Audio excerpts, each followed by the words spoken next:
네, 한 주를 야무지게 정리해보고 다음 한 주를 미리 준비해보는 시간입니다. 위클리 리뷰, 오늘도 우리은행 WM솔루션 박석현 부부장님과 함께하겠습니다. 어서 오세요, 부부장님. 예, 안녕하십니까.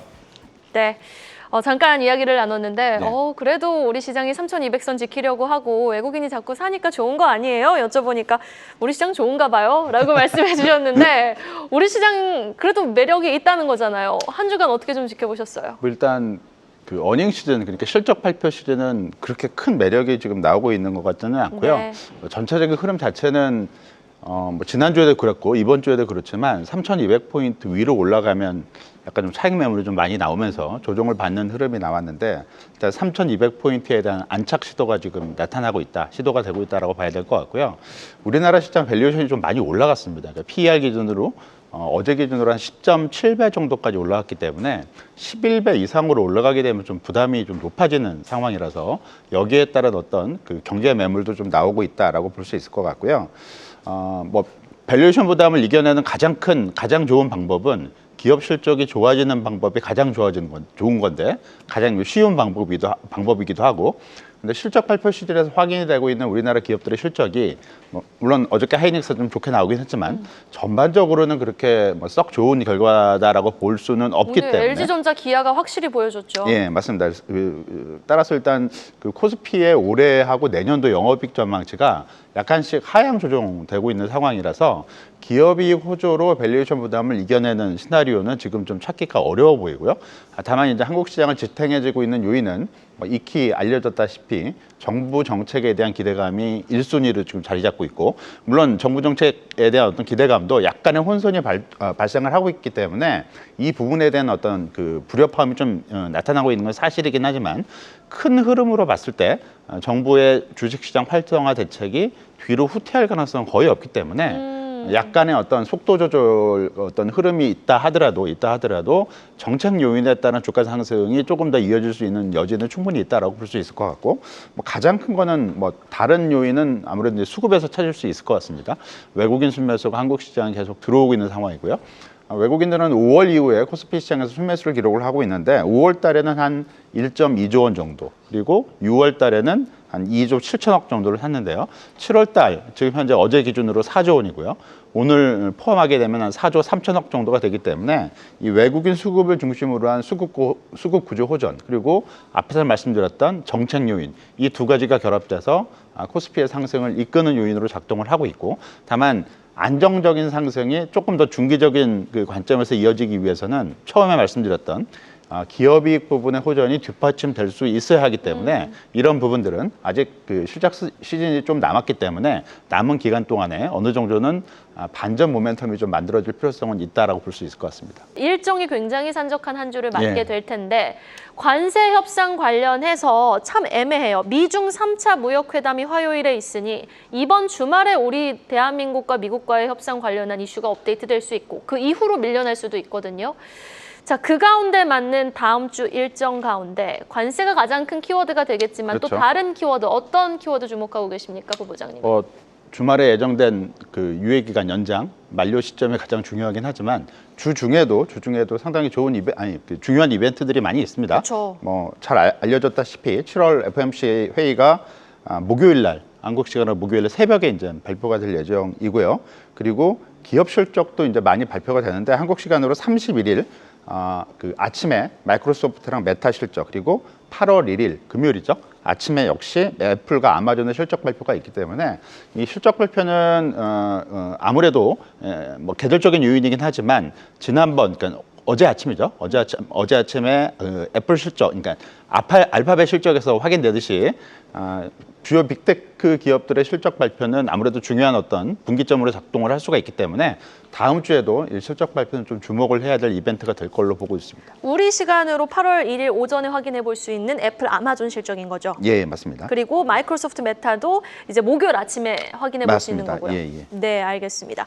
자, 그런데 지금 7월 FOMC 관련한 이슈가 또 지금 다음 주 일정이 예정이 되어 있잖아요. 예. 관련해서 금리 인하 가능성 언급에 대해서도 또 시장이 민감하게 반응할 수 있는 부분인 것 같은데 예. 국채 금리도 막 그에 따라서 움직일 수 있고요. 어떻게 보십니까? 일단 FOMC 이번에는 그 점도표 발표가 없기 때문에 네. 성명서랑 파월 의장의 기자회견 이 두 가지는 이제 주목을 해야 될 포인트고 하나 더 이제 주목을 해야 될 게 만장일치로 금리 결정이 이루어질지 이게 이제 이번 FOMC의 좀 특이한 어떤 포인트가 될 수 있다라고 볼 수 있을 것 같고요.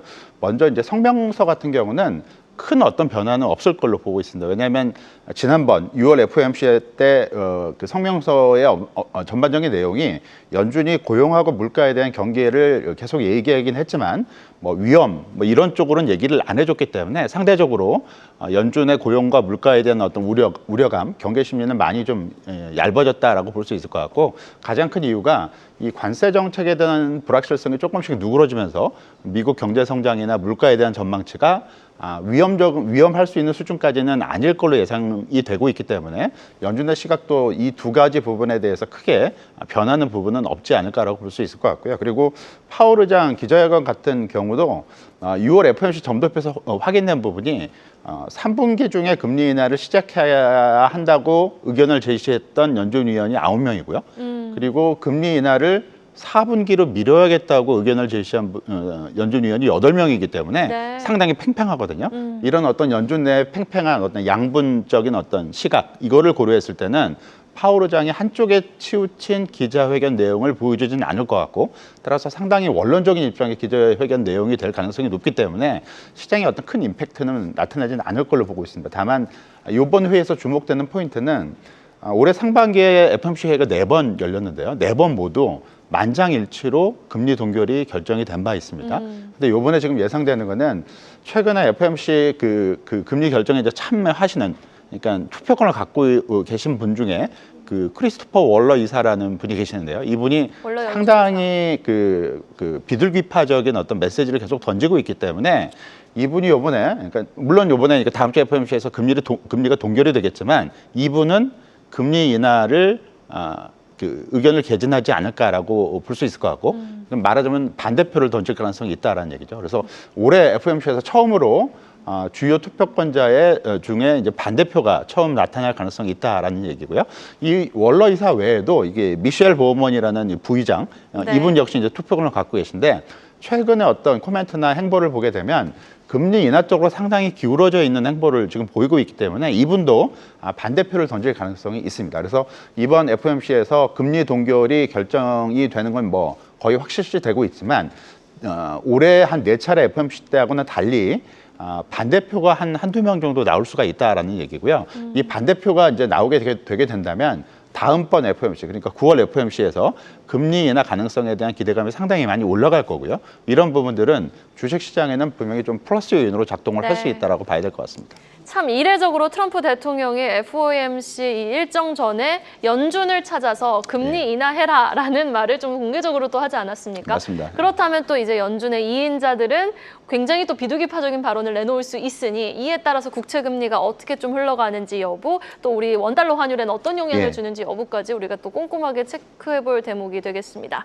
자, 이 외에도 아까 말씀해 주셨다시피 M7 기업 중에 또 4개의 기업이 다음 주 실적 발표를 앞두고 있는데 글쎄요, 워낙 우리 시장이 우리 개별 실적을 반영하느라 급급해서 여기까지 좀 반영을 할지는 모르겠지만 그래도 중요한 4개의 기업이 실적 발표를 앞두고 있죠.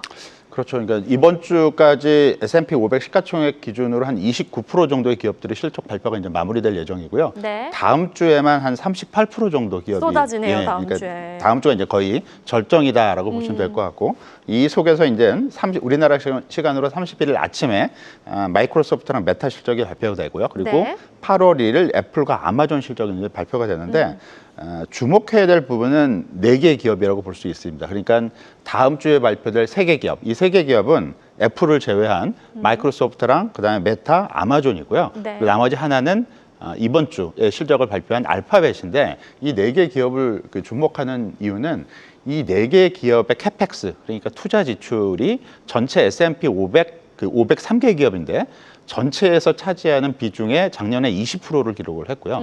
올해는 이 4개 기업의 투자 지출이 전체 S&P 500 대비 비중이 적게는 25%, 많게는 30%까지 높아질 걸로 예상이 되고 있습니다. 이 얘기는 이 4개 기업이 흔히 지금 그 얘기가 많이 되고 있는 AI 산업과 관련된 지출을 거의 집중적으로 담당하는 기업들이다라는 얘기고요. 오늘 새벽에 마감된 미국 시장에서 알파벳 주식이 한 1% 정도 올라갔는데 이거보다 더 많이 올라간 게 이제 엔비디아, AMD, 그다음에 브로드컴. 흔히 말하는 AI 산업에서 이 칩을 공급하는 업체들이 더 많이 주가가 올라갔다라는 얘기고요. 네. 이 얘기는 앞에서 말씀드린 이 4개 기업의 투자가 늘어날수록 다른 파생 관련된 업종이나 주식들의 이익이 늘어날 수가 있기 때문에 빅테크 주식의 전반적인 랠리를 이끄는 원동력으로 작동을 한다라고 볼 수 있을 것 같습니다. 일단 알파벳의 실적도 괜찮긴 했지만 알파벳이 투자 지출의 어떤 계획을 100억 달러 정도 상향 조정하면서 빅4 기업들의 그 AI 관련 투자 지출이 여전히 계속 화랑세를 보일 것이다라고 예상이 되고 있고요.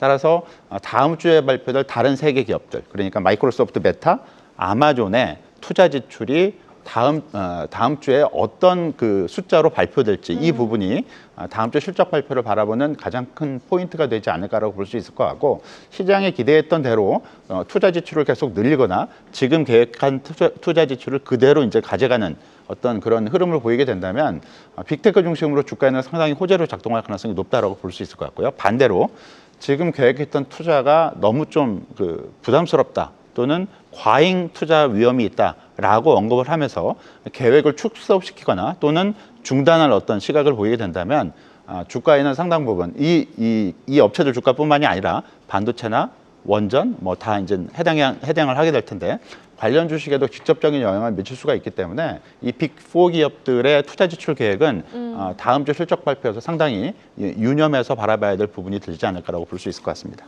네, 지금 다음 주에 실적 발표를 앞둔 빅테크 기업들이 뭐 이번 실적도 중요하겠지만 향후 우리가 앞으로 돈을 어떻게 쓸 것입니다. AI 쪽으로 이제 투자 계획을 발표했을 경우 우리 시장에 영향을 미칠 수 있는 반도체 칩 쪽이라든지 뭐 전력이라든지 그렇죠. 예. 원전 쪽 한번 슈팅이 또 한 번 나올 수 있을지 여부 지켜보겠습니다. 저는 오늘 부부장님께 가장 좀 드려보고 싶었던 질문이 그래서 이제 관세 협상 관련해서 우리가 일본만치 미국을 만족시켜줄 만한 카드를 제시할 수 있는지 여부가 될 것 같아요. 투자를 일본은 이제 GDP 기준 대비해서 14% 수준의 정말 어마무시한 네. 금액을 투자를 했는데 대한민국은 대한민국 GDP 수준의 뭐 그 정도의 투자가 가능할지 내지는 또 미국이 원하는 카드를 좀 꺼내줄 수 있을지 여부가 궁금한데 어떻게 개인적으로 좀 보고 계십니까? 뭐 일본이 제시했던 카드 중에 가장 이제 그 주목되는 카드는 말씀해 주셨던 이 금액 기준으로 상당 부분 투자를 이제 늘린 부분하고 쌀 시장을 개방했다라는 상징적인 부분이 있습니다. 한국 시장도 이런 부분들을 만족시켜 줄 수 있는 카드를 낼 수 있을지가 가장 큰 관건이 될 것 같고요. 일단 농산물 시장 개방은 어느 정도 우리나라도 카드에 들어가 있지 않을까라고 볼 수 있을 것 같습니다. 다만 이게 일반용인지 아니면은 산업용인지가 좀 구분이 될 수 있을 것 같고, 금액과 관련해서는 우리나라가 일본만큼의 어떤 투자 금액을 발표할 수는 없기 때문에 좀 여기에 좀 지혜를 좀 모을 필요성이 있을 것 같고요. 그리고 다른 하나죠. 일본이 갖고 있지 않은 카드가 우리나라가 있습니다. 조선이나 아니면 방위산업과 관련된 미국과의 협력을 얼마만큼 이끌어낼 수 있는 부분이 우리나라가 독립적으로 발휘할 수 있는 카드이기 때문에 그렇네요. 이 카드를 얼마나 잘 활용할 수 있을지가 중요한 포인트가 되지 않을까라고 볼 수 있을 것 같습니다. 네, 부디 주말 사이라도 좀 좋은 뉴스가 들려왔으면 하는 바람입니다. 여기까지 들어보죠. 지금까지 우리은행 더블엠솔루션 박석현 부부장님이었습니다. 오늘 말씀 고맙습니다. 계속해서 다양한 경제 이슈를 알고 싶다면 구독과 좋아요, 알림 설정 부탁드립니다. AI 캐스터 권미정이었습니다.